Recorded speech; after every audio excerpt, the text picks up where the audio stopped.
Welcome back everyone. Today we're going to be looking at February and March's updates because there are some important things that happened we need to talk about. The main update was on the Pawn and the Grunt, which we will be getting into towards the middle of the video. Currently, 87% of you are not subscribed, and I highly recommend that you do so because we are going to continue to bring you guys value. Also, we have a Discord link on the channel page, so be sure to check that out and submit your replays there so that I can go over them for you guys and we can all learn something from watching another person's game. Enough of my self-promote, let's get into the video. And now, a word from our sponsor. Okay, so we don't have to worry about that on this channel, but maybe one day I'll have one. First up, we have the Crayman and Crocodile. Not a lot of changes here, just a decrease in metal and energy cost, which might help them become a little bit more usable, but we aren't seeing them a lot in games very often right now. Next up, we have the Salamander, which is the counterpart to the Armada laser tank. It is only a slight decrease in EMP resistance, so it's not a significant change and probably won't affect your games too much.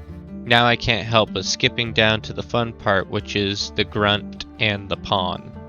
This is a significant change that will affect your games 100%. It will be even more noticeable on 1v1s and like smaller matches of that size. The Pawn has an increase in speed while the Grunt has a decrease in speed. This is a major nerf for the Grunt. The Cortex Grunt used to be significantly stronger than the Pawn because you could micro them outside of the range and maintain the range advantage you have with the Grunt, but this is no longer the case. The Pawn will catch up to you and you cannot micro away from them as easily. It will be very difficult if you're matching up Pawn versus Grunt. Another minor change is an increase of build time for the Demon, which is the Cortex T3 unit. It's a very strong unit and maybe will receive some nerfs in the future because it still is very powerful, but the build time has been increased from 90,000 to 120,000.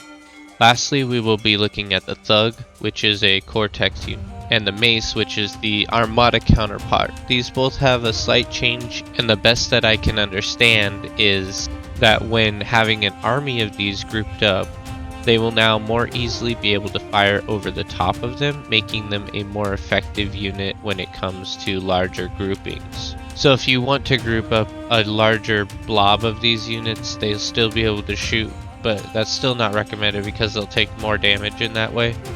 Anyway guys, thanks for listening. If you got value, subscribe, like the video, share with your friends, make sure everyone knows, and it really helps me out a lot. So there's that. Anyway, I'll see you guys on the battlefield.